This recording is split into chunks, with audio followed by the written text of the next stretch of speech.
Good morning, students. It is our wonted tradition here in the upper school for the day before Christmas break to have your faculty read to you How the Grinch Stole Christmas by Dr. Seuss. However, because COVID-19 has impacted so much this year, we are unable to gather all crowded into the common room, snuggling up with hot chocolate and the like, and so we decided to record it for you, but in the keeping with the feeling of COVID-19 affecting everything, we decided to infect this story with COVID-19 as well. And our wonderful theater teacher, Mr. Crummins, has written a parody of How the Grinch Stole Christmas. And so without further ado, your 2020-2021 upper school faculty presents to you How the Board Cleaned Christmas. With a new year, we have a new story, and I hope you all enjoy. How the Board Cleaned Christmas. Every kid down in Seacrest liked Christmas a lot, but Dr. Board in his office instead filled with fraught. The board enjoyed Christmas, but not things unseen, and this Christmas was different due to COVID-19. Some say he was wound a little too tight, or maybe his head wasn't screwed on just right. But every Seacrester out sharing joya played deeper and deeper to his paranoia. The board knew that he would never have rest as he peeked through his blinds at the kids of Seacrest. Those haphazard kids with masks all askew coughed and they wheezed all over his school. For every Seacrester in these sacred halls could be carrying the virus, could be one, could be all. And now they're all hugging, he snarled with a sneer. We're almost to finals. It's practically here. Then he growled with his board, fingers nervously drumming. I must find a way to keep this COVID from coming. I can now see it all, the guys and the gals, from neighbor to neighbor, from good friends and pals. The virus will spread like cows jammed in corrals. I can stop this from happening. Yes, I shall. From freshman to senior, they should stay apart. They cram shoulder to shoulder. Now that isn't quite smart. And they talk. Yes, they talk. You're all spreading pandemic. You're all spreading disease. Hear it in your laugh now. I see it in each sneeze. And then they did something he liked least of all. Every student in Seacrest, the tall and the small, would stand closer together. When Christmas bells ringing, they'd stand hand in hand, and the youth would start singing. They'd sing and they'd sing, and they'd sing. The more the board thought of this Seacrest school song, the more the board thought, they don't know that they're wrong. For a whole darn semester I've put up with it now. I must clean up this Christmas. But how? And then he got an idea. An awful idea. The board got a wonderful, awful idea. I know just what to do. The board laughed in his throat. I'll make a quick face mask and a sporty trash coat. He chuckled and clucked. What could Nifty Board be?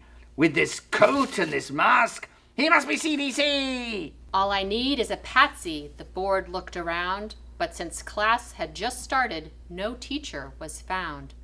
Did that stop the old board?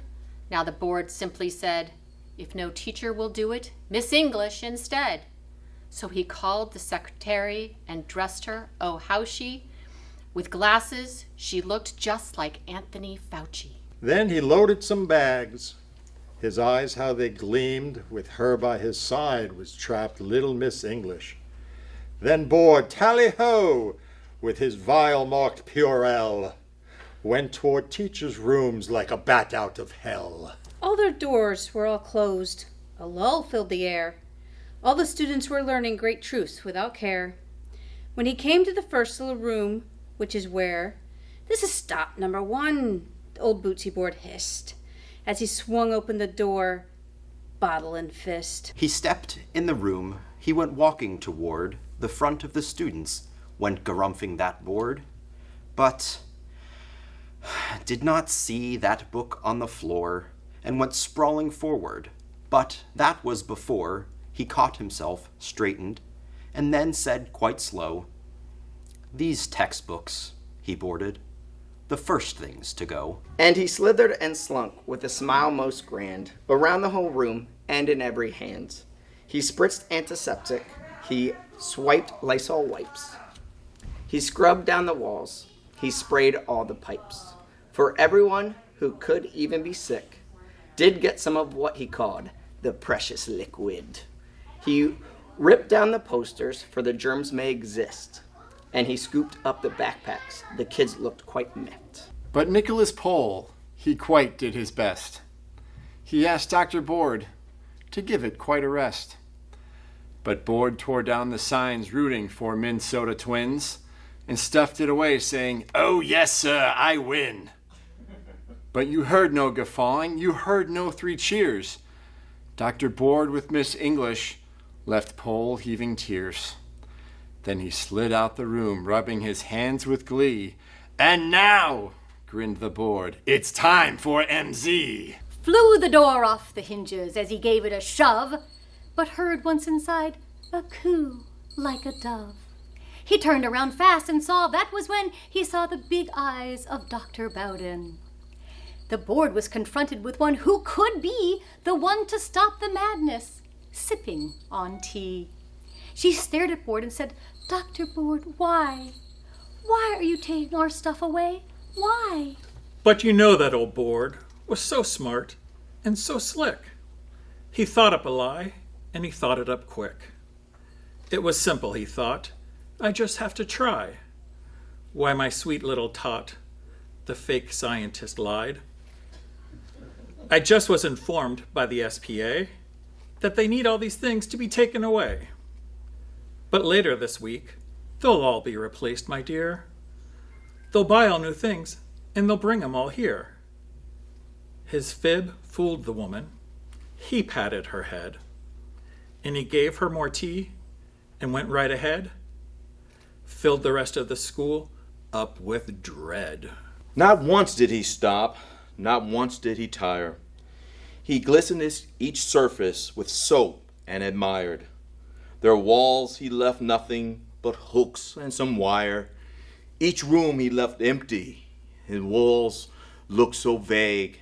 He cleared each speck of the school from the plague. It was noon, and the bell it did ring, as Dr. Board to his room schlumped every last thing. All their phones and their pooters, their headphones for listening, their sprays and caches, and jewelry for glistening. So like dragon smog on the top of his trove crouched Dr. J. Board in his little alcove.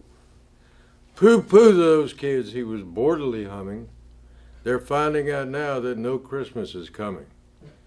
If it wasn't for me cleaning walls in the ground, there wouldn't be seasonal cheer to be found. Then he thought of the most miserable sound. That's a noise, grinned the Board, that I simply must hear. He paused and the Board put a hand to his ear. The kids would be griping, they would hate him so much. He'd eat their complaints like a finger-lick lunch. Yum, yum. Did you hear, gasped a kid, about that other dumb school? It sounds like COVID is rampant. Now that isn't cool. Guess we should all thank Board and his antiseptic.